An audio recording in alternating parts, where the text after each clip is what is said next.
¿Usted en algún momento imaginó una situación de indulto o algo análogo para Cristina? A mí me parece un disparate. A ver, Esteban, si yo vivo pregonando la independencia de la justicia, que la justicia falle y haga lo que considera pertinente, que dicho sea de paso es una materia que además no manejo. Digo, no tengo ni la más mínima intención de algo así, porque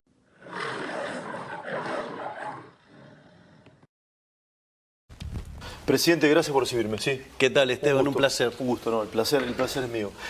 Se ha hablado mucho en los últimos días de la situación que se ha dado con la expresidenta de la Nación, la marcha de ayer, su situación procesal. Yo le pido una primera mirada al respecto. Sé que usted es el presidente de la Nación y por ahí no está para comentar los hechos de la política, pero me interesaría una mirada al respecto.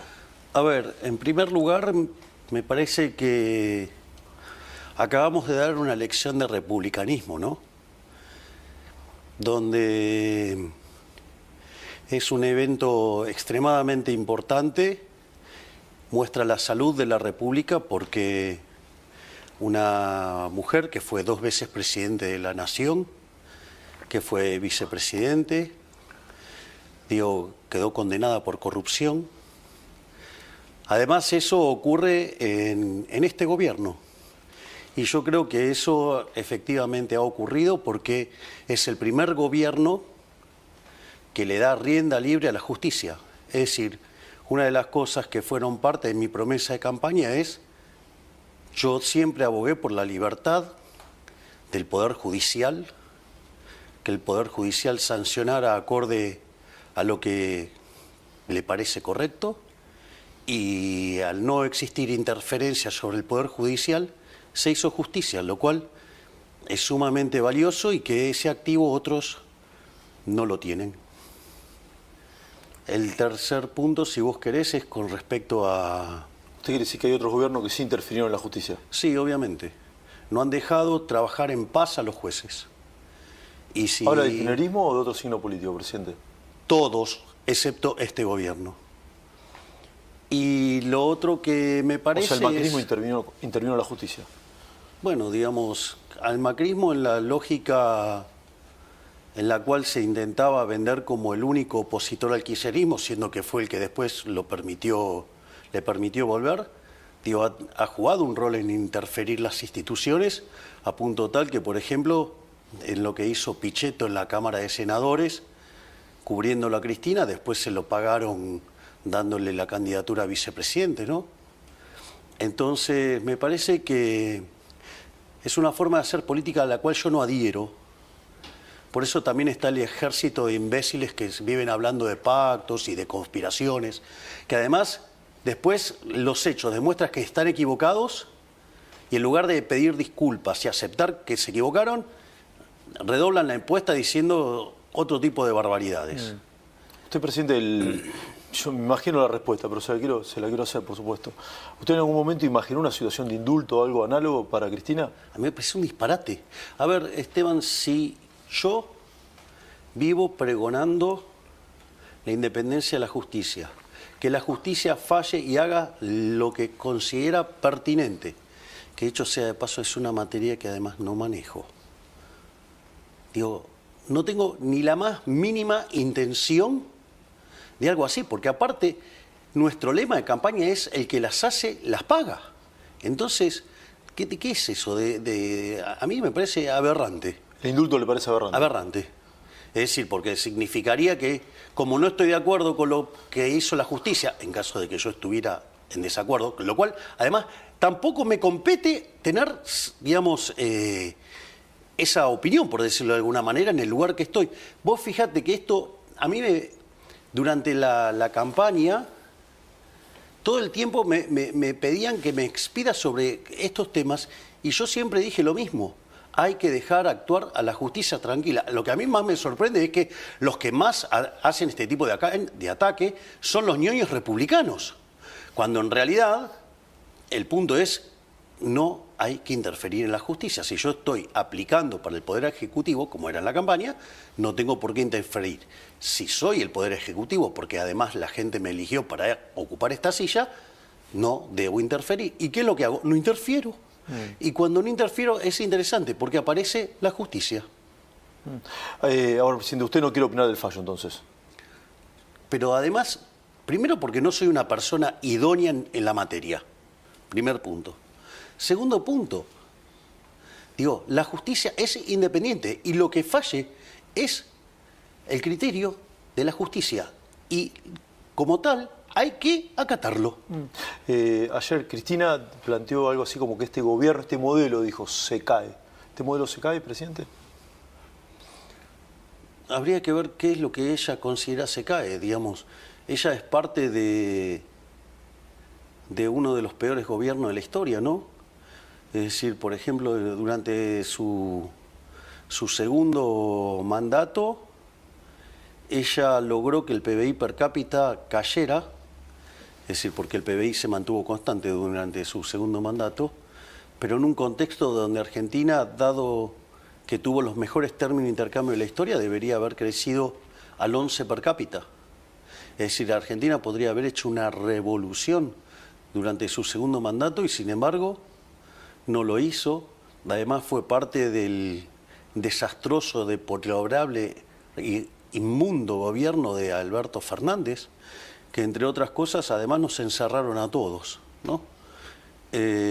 Pero se fueron con una inflación que viajaba a más del 1% diario. De hecho, la inflación mayorista de diciembre había sido del 54,5%. Eso anualizado daba 17.000. Y no sé, digamos, cómo... Digamos, lo que pasa es que ella, digamos, tengo dudas de sus conocimientos sobre derecho. Y además, o sea, en términos de economía, es profundamente ignorante. Por ejemplo, la inflación es el mejor síntoma de que la economía está enferma, por decirlo de alguna manera. Y nosotros, no solo que el otro día en lo que es el IPC dio 1,5%, quiere decir que hoy la inflación en Argentina, de venir viajando a niveles estratosféricos que podían haber derivado en una hiperinflación, o si lo tomás de los máximos que tomó, en torno del 300% en consumidor o casi 400% en mayoristas, lo que vos tenés es que pasaste a una tasa de 1,5 mensual, es 20% anual. En consumidor, si lo tomás en mayorista, que siempre digo que es un mejor indicador porque va adelantado, dio deflación. Menos 0,3. Menos 0,3. Vos sabés que para ir a buscar un dato en situaciones normales, porque tenés una observación que dio eso durante la pandemia, que eso es una situación muy especial porque frente al pánico que se generó una fuerte retracción de la demanda agregada, digamos, se generó además también un profundo aumento de la demanda de dinero. Entonces, en el primer mes de la pandemia, frente a ese terror, evidentemente, digamos, los precios cayeron también, pero si no tenés que ir a buscar un dato de esas características al 2008, o sea, te tenés que retrotraer 17 años. Es decir, hoy Argentina, digamos, viaja en deflación. Entonces, bueno, eso desde mi punto de vista es una muestra de la fortaleza del programa económico. Además, es interesante porque no solo que estaban dadas las condiciones para que haya una hiperinflación, ¿no? Porque pensá que teníamos deuda en el Banco Central, digamos en pesos, venciendo un día, que eran equivalente a 4 bases monetarias, o sea, en un día podías quintuplicar la cantidad de dinero. Tenías deuda en peso venciendo por el equivalente a 90.000 millones de dólares, que en ese momento eran equivalente a 8 o 9 bases monetarias. Además teníamos un sobrante monetario peor que el que había en la previa del Rodrigazo, que implicó sextuplicar la tasa de inflación, o sea, con lo cual se hubiera multiplicado por 12 como si nada. Además tenías reservas internacionales netas negativas, el acuerdo con el fondo caído, tenías además la deuda de la CIRA por 45.000 millones de dólares. Por lo tanto, la situación, y además tenías indicadores sociales que eran peores que los del 2001. Con lo cual estaba todo dado para tener la peor crisis de la historia. La inflación la estamos domando y vos fíjate... ¿Y hoy cómo estamos, presidente? estamos muchísimo mejor. Si me lo permitís, digamos, voy claro. a cómo, digamos, a este punto y después ya vamos a sobre cómo, por qué estamos mucho mejor. Entonces, si vos te fijás, nosotros tenemos este tremendo logro en materia inflacionaria que está siendo reconocido por todo el mundo. Y vos fíjate que esto es interesante, porque hoy en el mundo se habla del milagro argentino. Y fíjate esto, nosotros lo logramos sin que hubiera una hiperinflación previa, porque es el que te hizo el trabajo sucio, ¿no? Lo hicimos sin una expropiación, no sé, tipo Plan Bonex, nosotros no expropiamos a nadie, lo hicimos todo, lo hicimos a mercado. No solo eso, sino que además no fijamos el tipo de cambio, que es una forma de acelerar la baja de la inflación de manera artificial. Lo hicimos sin controlar precios y además, en general, los planes de estabilización primero hacían los ajustes tarifarios y después te mostraban como logro, digamos, la baja de inflación post ajuste tarifario. Y nosotros lo venimos haciendo durante el propio programa. Es decir, con lo cual, y además lo estamos haciendo mucho más rápido que la convertibilidad. Vos fíjate que hay un trabajo de Gerardo de la Paulera, Bossoli e Irigoyen que se llama Passing the Buck y toma lo que se llama el índice de presión macroeconómica y demuestra que el mejor gobierno de la historia había sido el primer gobierno de Menem. El gobierno de Menem se caracterizó por qué cosas: un programa de estabilización exitoso, la convertibilidad, y un conjunto de reformas estructurales. Hoy, parados hoy, nosotros tenemos una baja de la inflación mucho más profunda que la de la convertibilidad y hecha de manera genuina. Y al mismo tiempo, no solo eso, sino que hoy ya llevamos 25 veces más de reformas que las que hizo Menem.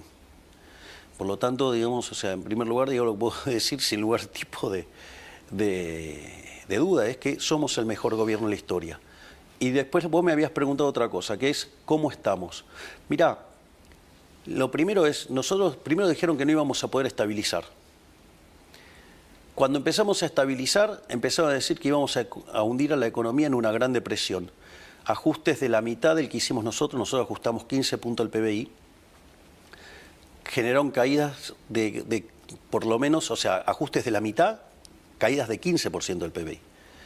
Dijeron que nos íbamos a hundir en una gran depresión, después dijeron que se iba a hacer una L, que íbamos a tocar un piso y no levantábamos más, después empezaron con la pipita de Nike suave, después la pipita de Nike... Bueno, ¿cómo terminó el año pasado? Cuando tomamos el EMAE, que es el indicador, el estimador mensual de la actividad económica, en términos mensuales desestacionalizado, diciembre contra diciembre subió 6%.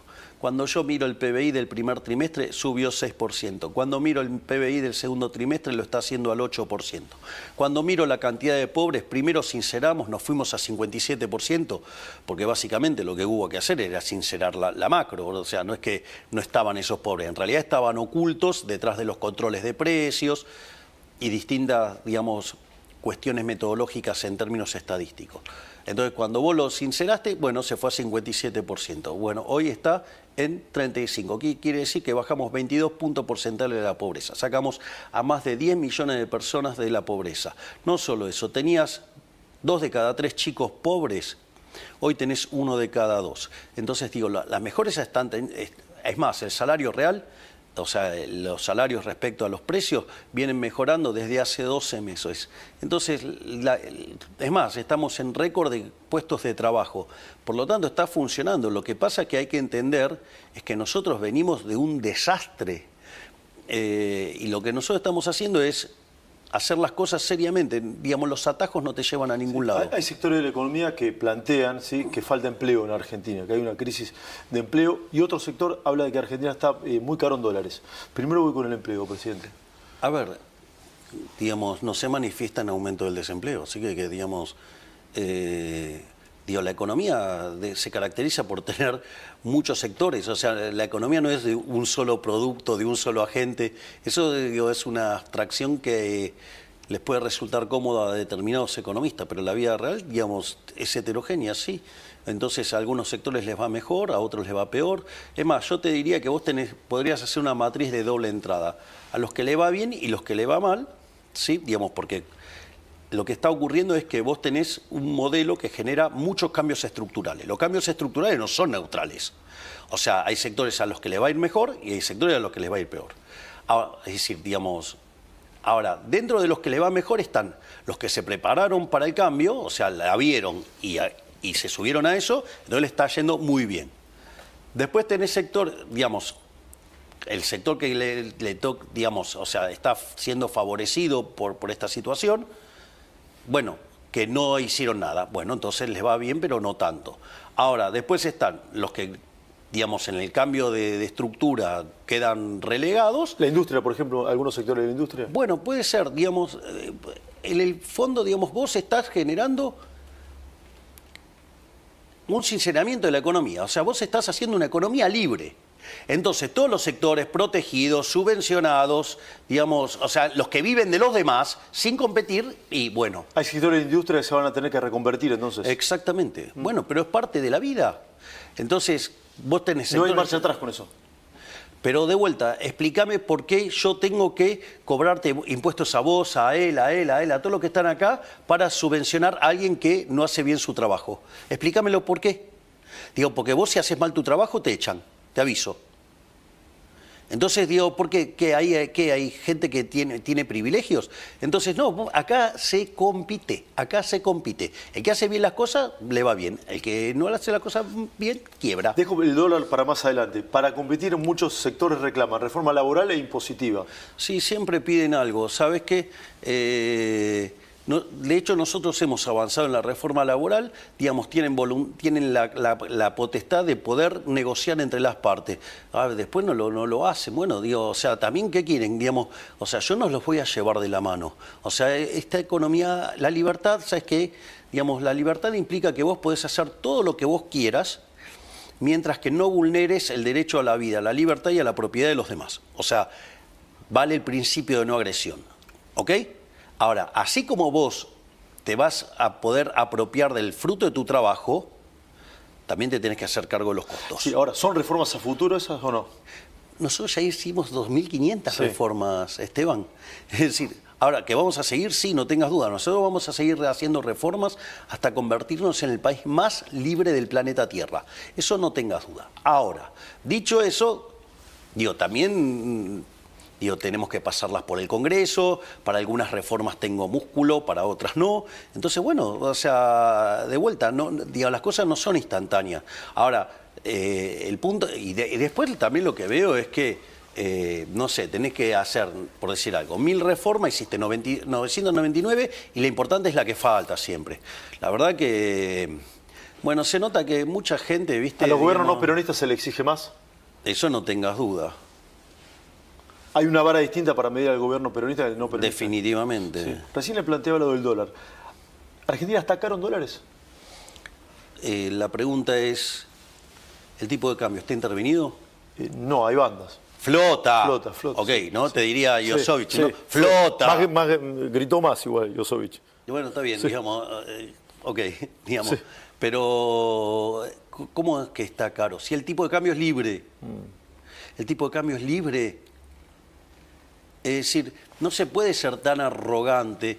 Mira, hay una serie de trabajos de Hayek sobre el uso del conocimiento en la sociedad, digamos, y distintos trabajos, o por ejemplo la propia, su último libro, La fatal arrogancia. Mira, vos para saber cuál es el vector de precios de equilibrio de una economía, vos deberías conocer las preferencias de los agentes de la economía, o sea, pasados, presente y futuro. Deberías conocer la tecnología, pasada, presente, futura. Deberías conocer cómo evoluciona la población y, digamos, cómo evolucionan las preferencias de esa población. Deberías conocer, básicamente, las dotaciones de la economía, la cual encima, además, con los descubrimientos va cambiando. Sí, o sea, fluctuante, claro. Bien, exacto. Entonces, ¿qué quiere decir esto? Que vos para saber todo eso deberías ser omnisciente, omnipresente y omnipotente. O sea, ¿qué quiere decir esto? No hay manera, ¿sí?, de que vos conozcas el vector de precio de equilibrio. Lo que hemos descubierto es que el proceso de orden espontáneo del mercado permite que cada uno aporte su información en sus decisiones de compra y de venta, y eso hace que el sistema genere el mejor resultado posible. Pero, digamos, nadie conoce ese vector. Con lo cual, lo primero que te diría es, los que están diciendo que está caro, digo, yo lo primero que le preguntaría es, che, ¿vos conocés el vector de precio de equilibrio de toda la economía? Si te dice que sí, sabes que es un chanta. El segundo punto es, che, si flota y es libre el tipo de cambio, digo, ¿quién sos vos para hacer un juicio de valor? ¿Qué es lo que me estás diciendo? Que todo el conjunto de individuos que participan en el mercado, o sea, tanto local como internacional, están todos equivocados y el único que sabe lo que es sos vos. O sea, y después, fíjate esto. Una cosa es el que opina, otra cosa es el que pone el bolsillo. Vos fíjate cómo los economistas le viven errando todo el tiempo a las previsiones de inflación y siempre el mercado está mucho más cerca, digamos, por lo que las tasas de inflación implícita en los precios de los bonos. ¿Qué quiere decir esto? Mira, yo te voy a decir algo. Yo el otro día hablaba con De Pablo, le dije... El profe De Pablo, sí, que había una frase que me parecía que era de él y él me dijo, no es mía, pero podría ser mía. Y la frase dice, el oráculo de Delfos daba consejos, pero no tomaba decisiones. La característica de este gobierno es un gobierno que toma decisiones. Y hay muchos que viven de opinólogos. Y la verdad que viven pifiándole, ¿no? Hay un sector de economistas de una fundación vinculada con el macrismo, con el PRO, que plantea tres grandes escenarios. Inversiones que no llegaron, una situación de empleo y una situación de empleo compleja, entre otras críticas. No sé si lo leyó o lo vio. No, ya cuando miré la primera definición de otro pifiador serial malintencionado como la Cunza, ya, digamos, o sea, me causó tanta gracia la primera definición, porque hablaba... Que no habían avanzado las privatizaciones también. No, bueno, yo preguntaría, ¿en qué privatizaciones avanzaron durante el gobierno de Macri? Porque de hecho ni siquiera lo postulaban como, no sé, me acuerdo, digamos, reportaje Marcos Peña y Esteban Bullrich diciendo no, que ellos abogaban por una aerolíneas argentina pública y eficiente. Yo les recuerdo es que yo mandé todo un conjunto de empresas para privatizar y que el Congreso, de las casi 50 que me mandé, 6, ¿no? Sí, 11, y parte es parcial, con lo cual, digamos, o sea, nadie quiere estar de socio del Estado argentino. Y sin embargo nosotros tomamos Aerolíneas Argentinas, digamos, no nos dejaron ponerla para privatización, y a diferencia de todo lo que hicieron los demás, después de 18 años hemos logrado que genere ganancia. Y lo mismo hicimos con YPF, o sea, con lo cual... Digo, es muy interesante. Esos son los ñoños republicanos. Usted habla de ñoños republicanos. Que la gente los identifique solitos. O sea, son los tipos que hablan de la República y que cuando tuvieron, digamos, que estar en el poder, digamos, o sea, las instituciones las dejaron de adorno y los comentaristas políticos, bien que se hacían los tontos. Pero a lo que voy es... porque hizo la primera reflexión es la estabilización no es suficiente. Bueno, lo primero que te diría es, ustedes no lograron estabilizar la economía, yo sí. Ustedes no lograron el superávit fiscal, lo amplificaron, ¿sí? Es decir, porque el equilibrio fiscal que alcanzaron no fue un verdadero equilibrio fiscal. Equilibrio fiscal es cuando vos tenés equilibrio en la línea financiera, es decir, después de pagar intereses. Y la realidad es que eso en el gobierno de Macri no se hizo. El ajuste lo empezó a hacer el mercado cuando vino la crisis, después de, digamos, bueno, la crisis empezó el 28 de diciembre del 2017, cuando se llevaron puesto al Banco Central. Che, eso no es muy republicano que digamos, ¿no? Digamos, la conferencia el 20 de diciembre o 17 de diciembre. 28 de diciembre del 2017, la cual se llevaron puesto al Banco Central. O no sé, digamos, la ley de alquileres no es muy republicana que digamos, y tampoco es muy republicano, ¿Usted esto lo habló digamos, el con impuesto Macri, a la renta presidente? financiera. A ver, yo lo que digo es lo siguiente. Yo, digamos, me parece que es más interesante armar un espacio donde podamos convivir en la ciudad de la libertad y avanzar contra los colectivistas que estar fijándome en estas diferencias. Entonces... ¿Y que sea violeta o amarillo lo mismo? Todos los que quieran defender la ciudad de la libertad estamos en el mismo barco. Pero de vuelta, Entonces yo veo estas críticas, es, digamos, el mismo Chanta de la Cunza cuando agarró y le puso un 4 a la política cambiaria de Argentina, cuando fue él el que restauró el cepo, ¿no? Es decir, digamos, hay que ser un poquito más humilde, digamos, o sea, tenés que tener autoridad moral para opinar. Si vos pusiste el cepo, digamos, la verdad que ponerte a opinar sobre la política cambiaria es bastante... ¿Y quién tiene autoridad moral para hablar en Argentina de esos temas? En términos de resultados, Sí. nadie. Pifiaron todos. O sea, y lo más interesante es que todos los economistas le vienen pifiando todos y los únicos que acertamos somos nosotros. Sí. Hay algunos que aciertan, ¿sí? Hay gente que trabaja muy seriamente, como por ejemplo Ricardo Arriazu. Ricardo Arriazu al inicio desconfiaba, después cuando empezó a ¿Fue ver... crítico usted? Sí, pero después, digamos, se dio cuenta cómo venía la cosa y corrigió. Y hay otros economistas que también trabajan muy bien, digamos, o sea, el propio profe de Pablo, digamos. Bueno, Suchovich planteó también que... Claudio, bueno, Sí. Claudio es una persona muy razonable. Planteó algún tema de consumo también. Mira, yo creo, digo, si me lo permitís, Sí, voy por a ser supuesto. técnico. Sí, sí, por acá. supuesto. En mi otra vida, Sí. cuando era... La audiencia define el mercado. Sí. Cuando era un economista profesional, yo una de las cosas que hacía me dedicaba a hacer modelos de simulación macro. Entonces, vos venías, me pedías que te simulara un programa económico y yo te lo hacía. De hecho, lo hice para Guillermo Francos, que era el ala liberal de los que estaban con Scioli. Lo hice para Carlos Melconian cuando estaba para la candidatura de Mauricio Macri, cuando después llegó a ser presidente. Y lo hice también para Guillermo Nielsen, que en ese momento estaba con Massa. O sea, con lo cual vos me traías un programa económico y yo, digamos, te lo simulaba y te decía lo que te iba a dar de resultado.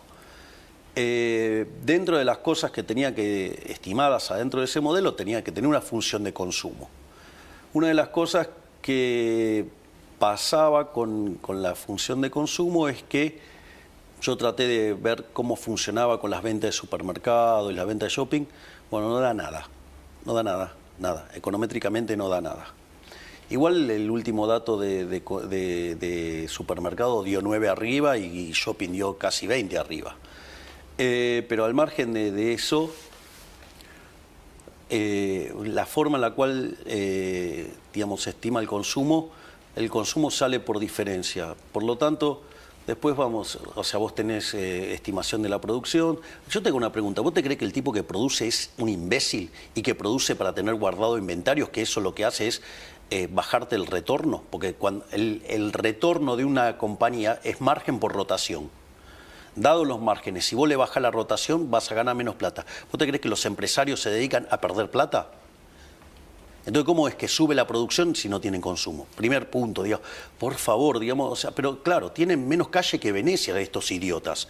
Ese es el primer punto. El segundo punto es, cuando vos haces la estimación del consumo, sale por residuo. Es decir, vos tenés una estimación de la producción, tenés de las importaciones, tenés de las exportaciones, tenés la inversión, tenés el gasto público y sacás por diferencia el consumo. Entonces, ahora cuando vengan las cuentas nacionales y salga el consumo, vamos a ver si el consumo está subiendo o no. O sea, con lo cual, digamos, le hago un desafío así abierto a todos estos econochanta. Y te voy a decir algo. El problema es que cambió la metodología bajo la cual la gente consume.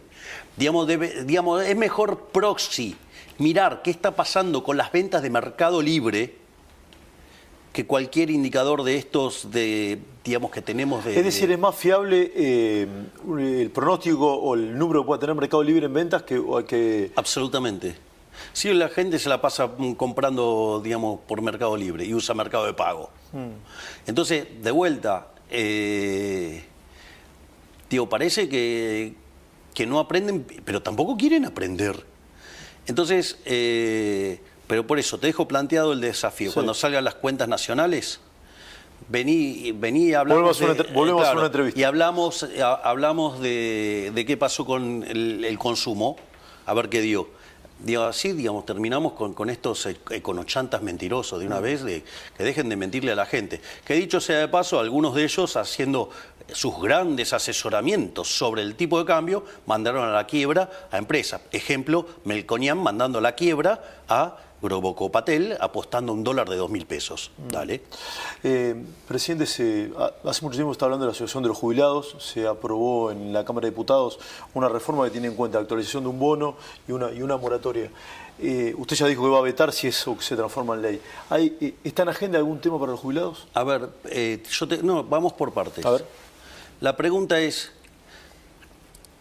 demagógicamente, el Congreso decidió reventar 2 puntos del PBI. La pregunta es, ¿con qué lo pago? Moratoria y actualización son 2 puntos del PBI. 2 puntos del PBI. Es decir, nos exterminan el equilibrio fiscal. La pregunta, o sea, y lo hacen a propósito. ¿Vos te crees que no saben que, digamos, ya digamos, está probado que el modelo funciona? Lo que pasa es que están tratando de romper al gobierno. Usan una causa noble como la de los jubilados, tratando de romper al gobierno. O sea, pero digo, ¿vos te crees que le importa a los jubilados? Yo te recuerdo que el gobierno anterior se fue con jubilaciones de $80. Hoy son $320.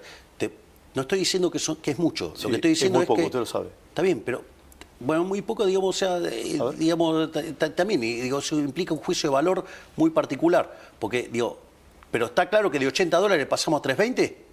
Sí, Se multiplicaron por 4. Ok, en dólares, en una economía que hoy además es mucho más abierta, con lo cual compra mucho más esos dólares. Dicho esto, ahora, los que proponen esto son los mismos que dieron jubilaciones sin aporte. O sea, son los que quebraron el sistema, porque si el... Está quebrado el sistema. Claro, obviamente, ellos quebraron el sistema. Si vos tenés aumento de, digamos, a ver, vos tenés un sistema de reparto. Primer gran estafa del kirchnerismo a los jubilados fue cuando se nacionalizaron las CFJPs. Es decir, y utilizaron el Fondo de Garantía de Sustentabilidad para hacer populismo, lo cual encima lo admitió la propia Cristina Fernández de Kirchner, que lo usaron para hacer populismo. ¿Cuándo vetó el 82% móvil? No, cuando explicó cómo se gastaban la plata de los jubilados. Entonces, digamos, una de las fuentes que financia las jubilaciones, digamos, se la patinaron. Eso no es solo eso, sino que además, como si todo esto fuera poco, hoy de hecho son más aquellos que se jubilaron sin aportes que los que lo hicieron con aportes. Con lo cual, si vos tenés una determinada cantidad de donde vos sacás la plata y ponés más manos a sacar plata y, digamos, aquellos que, digamos, no les gustan las jubilaciones, bueno, tendrían que agarrar y decirle a Cristina que por culpa de ella hoy podrían estar cobrando $640 y cobran 320 porque duplicó la cantidad de jubilados sin aporte. Entonces, si además eso vos le agregás que tuviste un mercado laboral hiper inflexible, digamos, y con todo esto de que no, los derechos y no sé qué cosa, y vos tenés clavada la cantidad de impuestos del sector privado desde el año 2011, bueno, ¿qué es lo que te pasó? Vos te aumentó sustancialmente la informalidad en la economía argentina. Bueno, ese aumento de la informalidad en la economía argentina hace que haya menos gente aportando al sistema. Y lo que vos podés pagar de jubilaciones, vos es entre los que aportan y los que reciben los beneficiarios. Entonces, si vos duplicaste los beneficiarios, digamos, reventaste la capacidad de la economía para generar aportantes y, bueno, algún problema evidentemente vas a tener. Lo que nosotros estamos tratando de hacer son soluciones serias que arreglen los problemas. Ahora, el problema es que no hay soluciones mágicas que te arreglen todo de un día para el otro, porque si vos crees que podés hacer eso, bueno, vamos a seguir rompiendo a toda la economía como la vienen rompiendo hace 100 años, en especial los últimos 20. No hay flujo hoy genuino económico para pagarle más a los jubilados. No, de hecho están así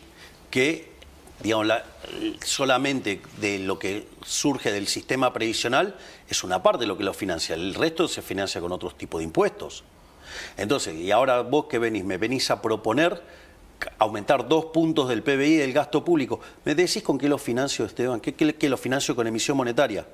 O sea, ¿cuál es financiarlo con un impuesto altamente regresivo que golpea más fuerte sobre los sectores más vulnerables? O sea, volvemos de vuelta a la sandada de la emisión, la inflación y generar pobres. Me parece que eso no. La otra, ¿qué es? Digo, ¿qué vas a recurrir? ¿Al disparate de financiarlo con deuda? Un problema de flujo lo vas a resolver con deuda. Bueno, me parece que, digamos, si haces eso, digamos, te vas a estrolar, o sea, con lo cual no vas a pagar la deuda, con lo cual la tasa de interés se va a ir a las nubes y por ende la economía no va a poder crecer porque, digamos, si vos tenés altas tasas de interés, o sea, tenés alto riesgo país, o sea, ¿qué es lo que ocurre? Vos no invertís, no acumulás capital, no creces y tenés salarios miserables, con lo cual tampoco vas a poder pagar buenas jubilaciones. La otra alternativa, ¿qué vas a hacer? ¿Vas a cobrar impuestos? O sea, ¿vas a matar el crecimiento, digamos? O sea, ¿vas a impuestos? ¿Querés que nos cobren? O sea, que digan cómo quieren financiarlo. O que digan qué gasto público quieren que bajemos. Presidente, todos los miércoles se hace una marcha, que cada uno califique como quiera, esa de los jubilados. Pero esto lo introduzco con una pregunta que quería hacer al comienzo. ¿Teme que haya una espiral de violencia en la Argentina después de lo que pasó con Cristina, de algunos ataques a medios de comunicación, ataques a algunos periodistas? ¿Teme una espiral de violencia o cree que es un sector minoritario e inorgánico? No, yo creo que es un sector minoritario que no acepta las reglas de la democracia. Es decir, democracia es solo cuando ganan ellos, y si no, pero yo creo que son minoritarios, sí. O sea, no son una mayoría. Y además cada vez esas expresiones son más chiquitas, ¿no? Cuando uno ve cómo está evolucionando la cantidad de la convocatoria de las distintas marchas, es decir, el ritmo en el cual se viene cayendo la participación es verdaderamente grosera, porque yo creo que tarde o temprano la gente va a entender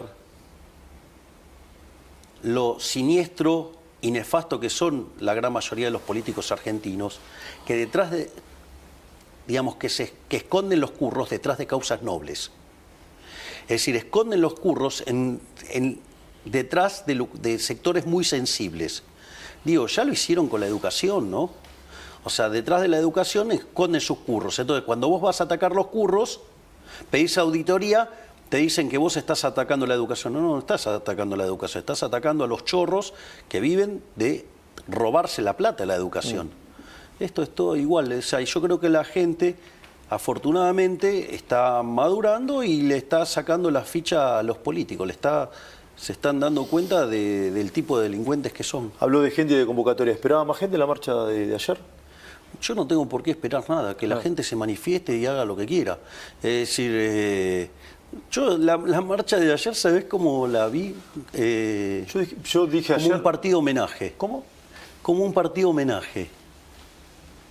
Como que alguien se retira, digamos. Claro, cuando se retira un jugador de fútbol, ¿viste? Que le hacen un partido homenaje. Sí. Bueno, lo vi así, digamos. Entonces la gente fue, digamos, a despedir a alguien. A despedir a la señora Kirchner porque está inhabilitada de manera perpetua de ejercer cargos públicos. Los homenajes generalmente son a buenos jugadores. En este caso, que fueron a despedir a otro medio patadura, ¿cómo sería eso?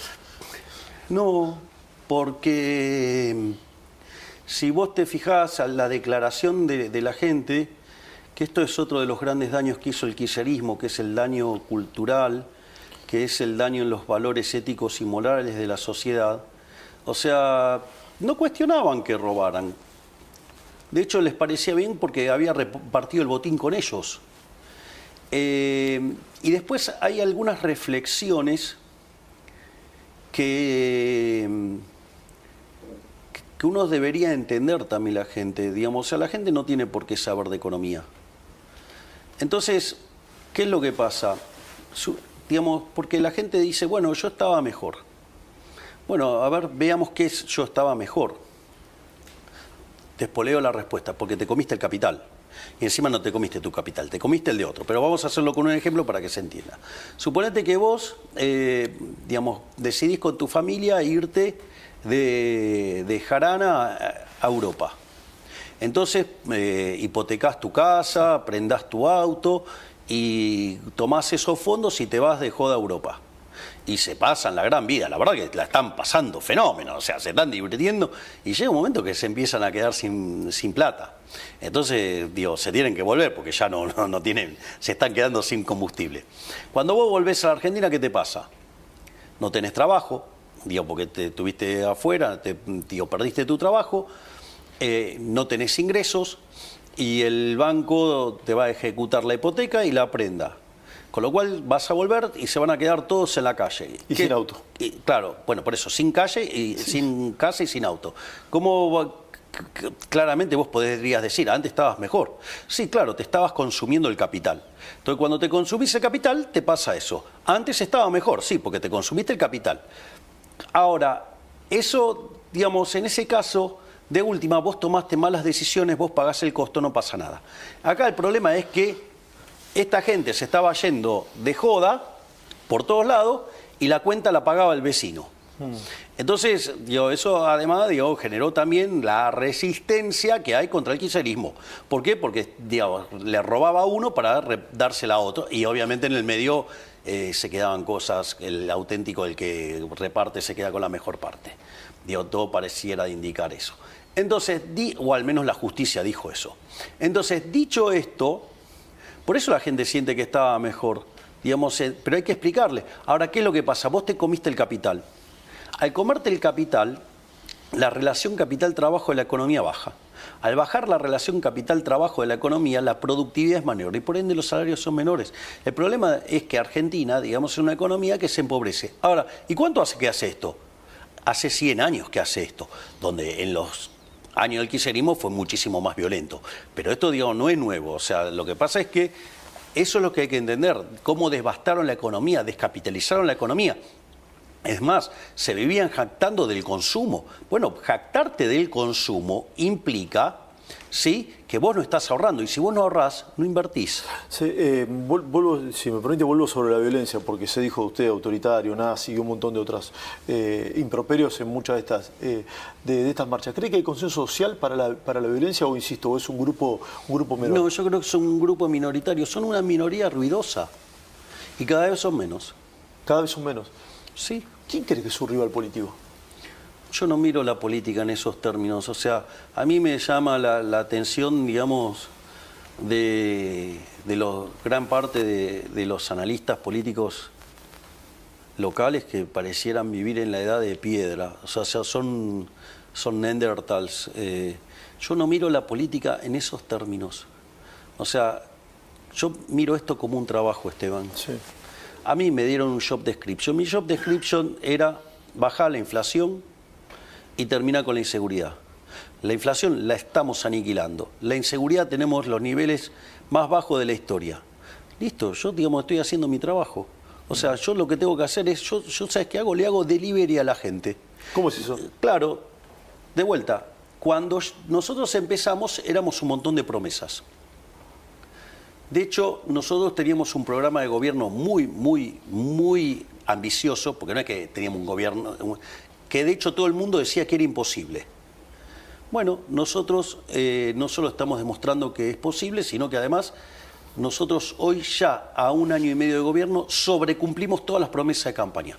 Fíjate esto, nosotros hablamos de motosierra para el equilibrio fiscal.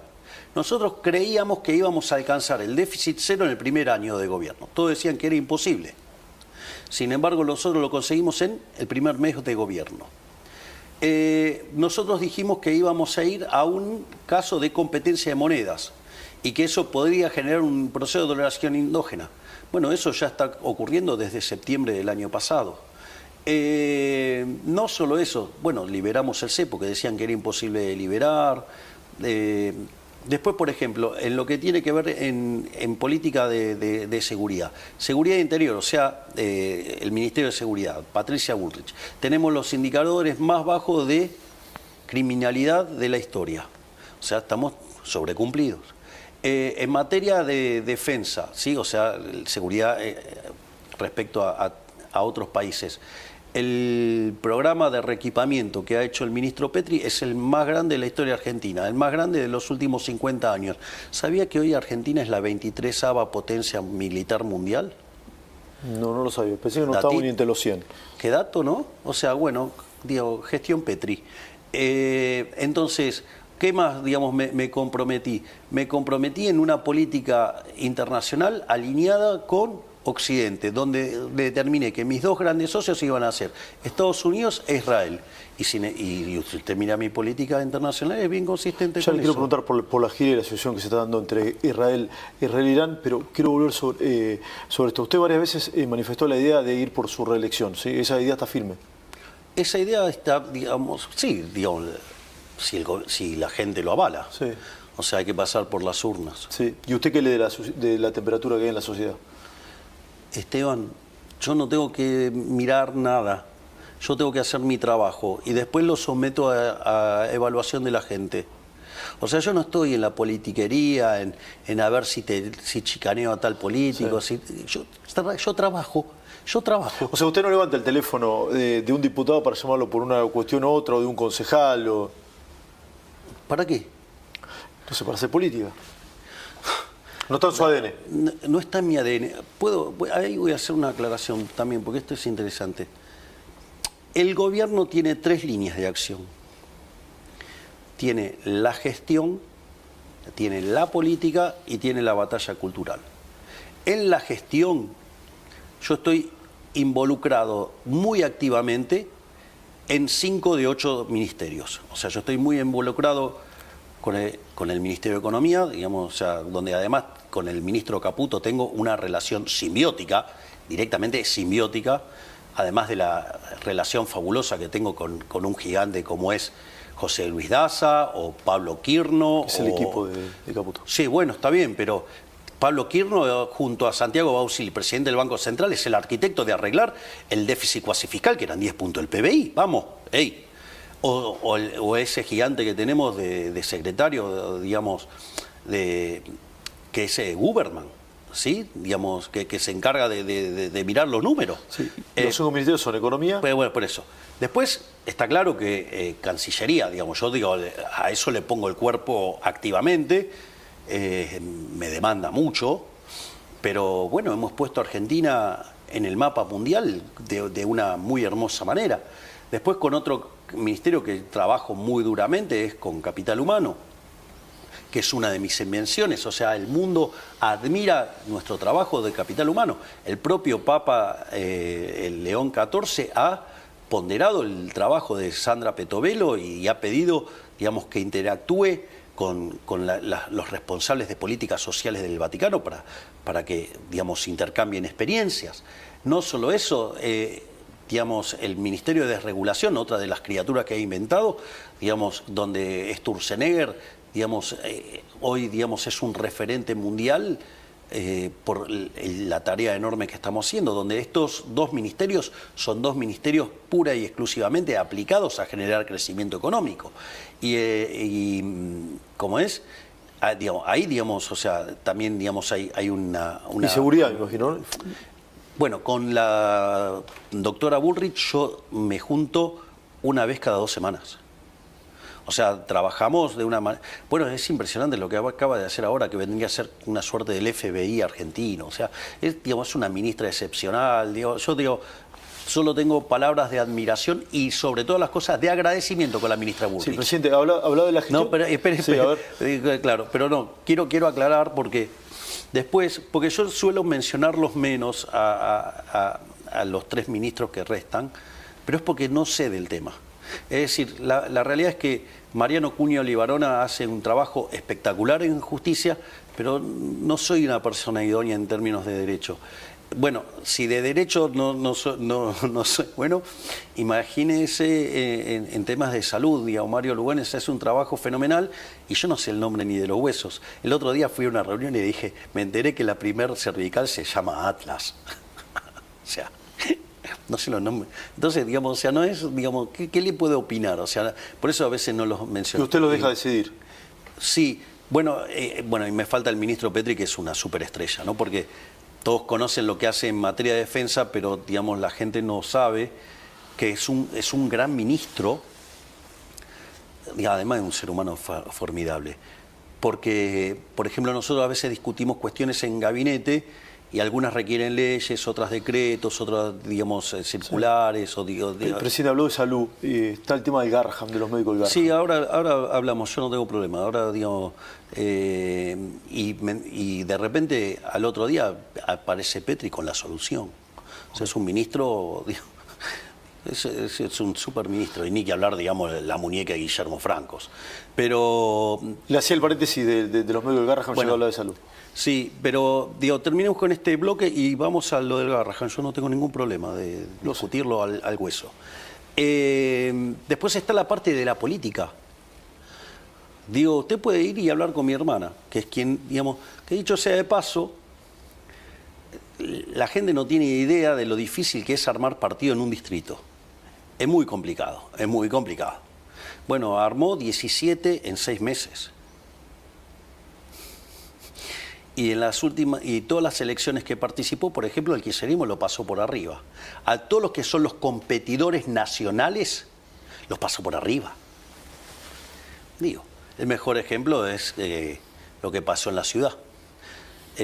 Así es que, pero yo, digamos, ahí yo reconozco que no tengo talento y además no me gusta. Entonces... ¿No le gusta el partidismo político? No, a mí no me gusta en general la política, a mí me gusta trabajar. Digamos, a mí me gusta la gestión. O sea, los políticos no trabajan. Y qué sé yo, rosquean y a mí la rosca no tengo tolerancia para bancarme tanta rosca.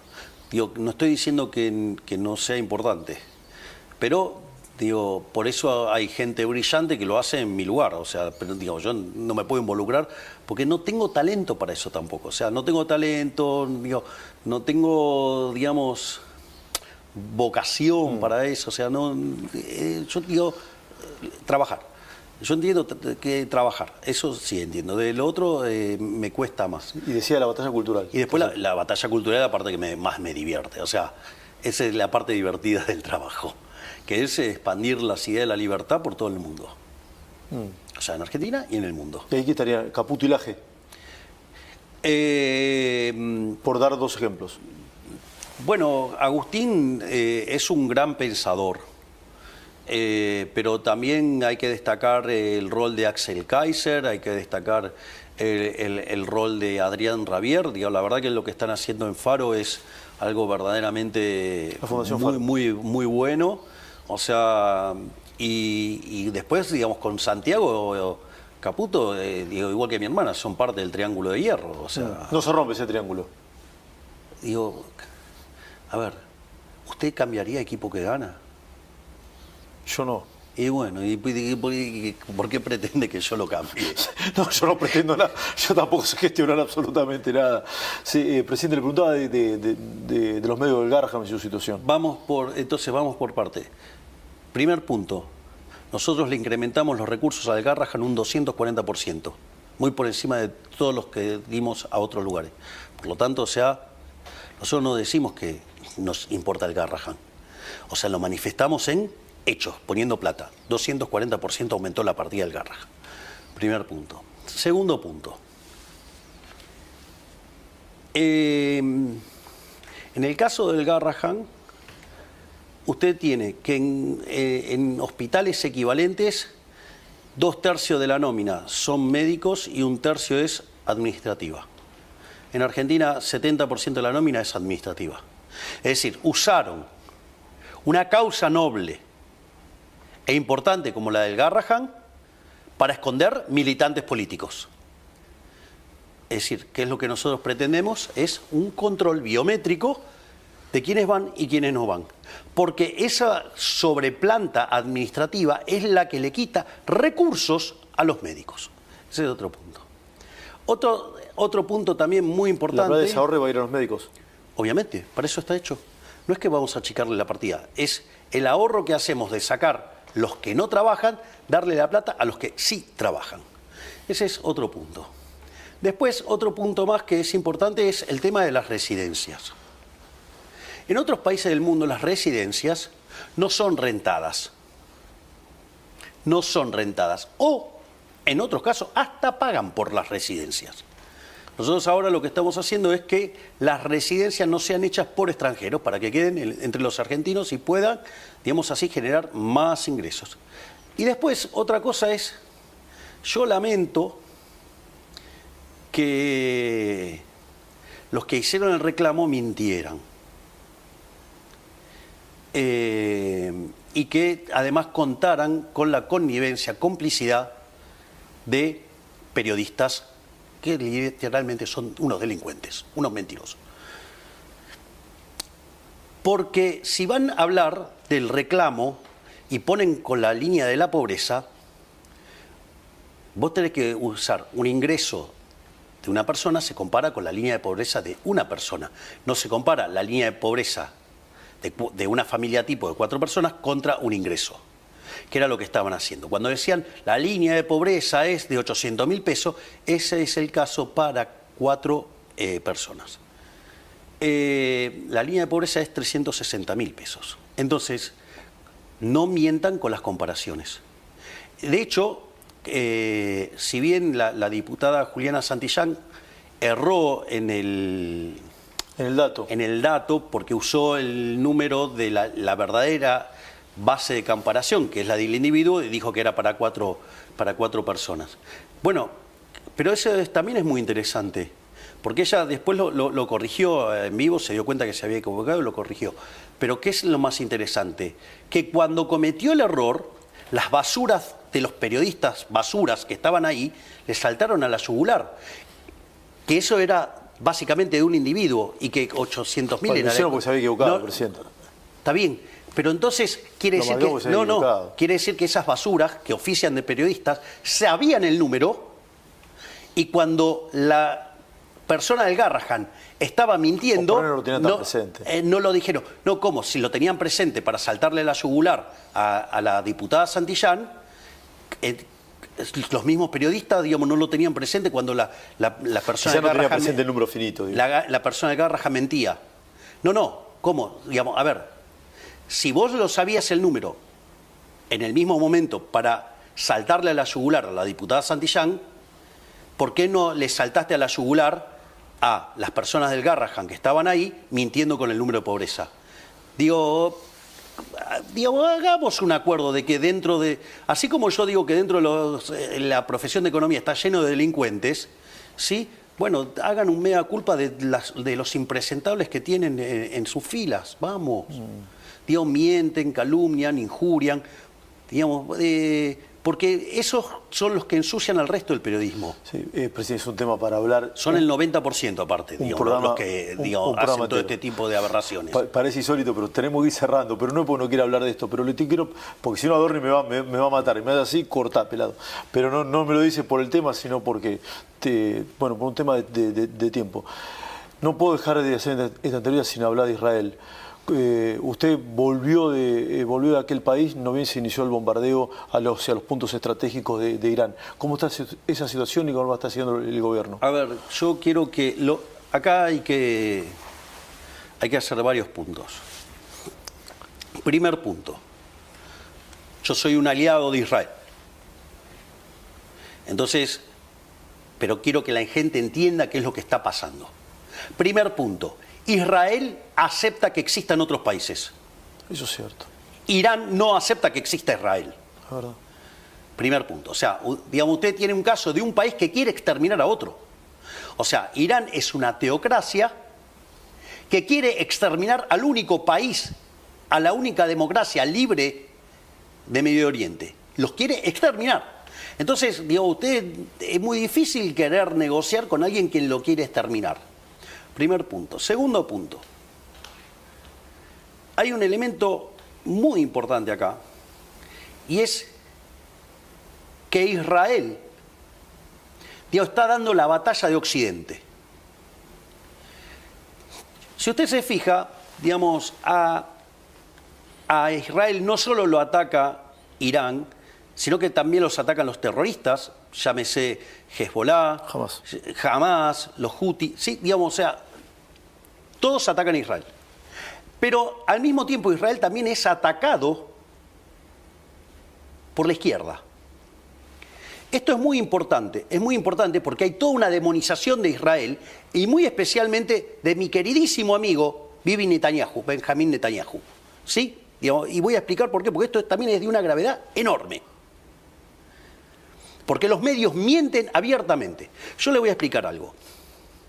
A Israel en el fondo lo atacan por dos cuestiones.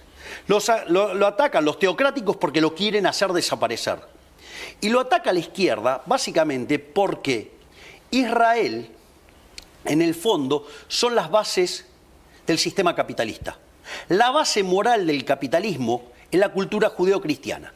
Entonces, el ataque a Israel tiene que ver con derrumbar los valores de Occidente y derrumbar el capitalismo. Por eso usted va a encontrar a la izquierda aliada con la teocracia. Y por eso lo quieren exterminar a Israel. Es decir, son socios ocasionales, o sea, la izquierda, digamos, y las teocracias en contra de Israel. Uno porque lo quiere exterminar, porque no quiere que exista, y el otro porque, digamos, quiere destrozar el capitalismo. Como parte de esa estrategia, la demonización de la izquierda, ¿sí?, lo que busca hacer es generar una sensación de que que Israel sea como una suerte de leproso, ¿sí?, al cual todos se les alejan. Digamos. Entonces, ¿y eso por qué lo hicieron? Porque Irán en paralelo se estaba armando y se estaba desarrollando como potencia nuclear. Usted imagínese que si se desarrolla Irán como potencia nuclear, el mundo está en problemas. De hecho, el primer ministro alemán lo dijo con claridad. Israel está haciendo el trabajo sucio que no hacen otros. De hecho, atentó contra la Argentina. Claro, a ver, Israel, obviamente, 2 veces, 2 atentados. AMIA, sí, Embajada de Israel. 114 muertos, vamos. O sea, es un enemigo de Argentina, vamos. Irán es un enemigo de Argentina, sin duda. Claro, sin duda. Y la pregunta es, ¿en qué gobierno se declaró digamos, a Hezbollah como terrorista, a Hamas como terrorista? ¿Quién lo hizo? El kirchnerismo, Cristina Fernández de Kirchner. No. Nosotros lo declaramos perdón, terrorista. el memorándum pensé que me decía. Sí, claro. Nosotros firmamos otro memorándum con Israel. Exacto. Ahora, y Cristina va a tener que ir a dar explicaciones a la justicia por el memorándum con Irán. Digamos, y no sé si nos constituye traición a la patria, porque pusieron 2 bombas en Argentina. Entonces, ahora, discúlpeme, pero no, eso es clave. Lo que Argentina, durante su gobierno, puso en el listado de agrupaciones terroristas digamos, sí, claro, a Hezbollah y a Hamas. Ahora, pero esto no es menor. Fíjese cómo además se da la guerra. Si usted se fija, si Israel no tuviera la cúpula de hierro, hoy tendría más de 1 millón de muertos. Fíjese que Irán ataca objetivos civiles en Israel.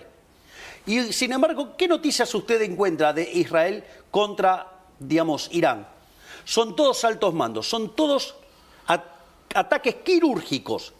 Entonces, no solo eso, digamos, o sea, yo quiero ponderar la forma, la hidalguía y el honor con el que pelea Israel. Israel ataca objetivos militares y el rival, no solo que estaba desarrollando armamento nuclear para eliminar a Israel, sino que además ataca objetivos civiles. Sí, bombardeó un hospital en las últimas horas. Bueno, entonces, fíjese, Israel ya nos salvó de Irak en 1981. Israel nos salvó de Siria en el 2007. Y ahora lo está haciendo de vuelta. Israel, digamos, está salvando la cultura occidental. Es decir, entonces, no podemos errar de esta manera. Pero claro, digo, lo políticamente correcto, los que están del lado de la izquierda. Y la izquierda quieren romper a Israel porque es atacar los valores judeo-cristianos que son la base del capitalismo. Sí. Presidente, si seguimos la entrevista, Adorni me mata, cosa que no quiero. Bueno, no, digo, si quiere se lo tranquilizo y le sigo contestando lo que quiera. Es súper interesante. Puedo seguir contestando lo que quiera, digamos, a pesar de que se enoje Adorni, que es un gran ser humano. Ni robarle su tiempo muy valioso. Presidente, gracias por haberme recibido, siempre es un honor. Por favor, es un placer. Es un honor para mí. Gracias por esta nota, Esteban. Gracias. Gracias. Sí, gracias. Señor Presidente de la Nación. Ahí estaba Javier.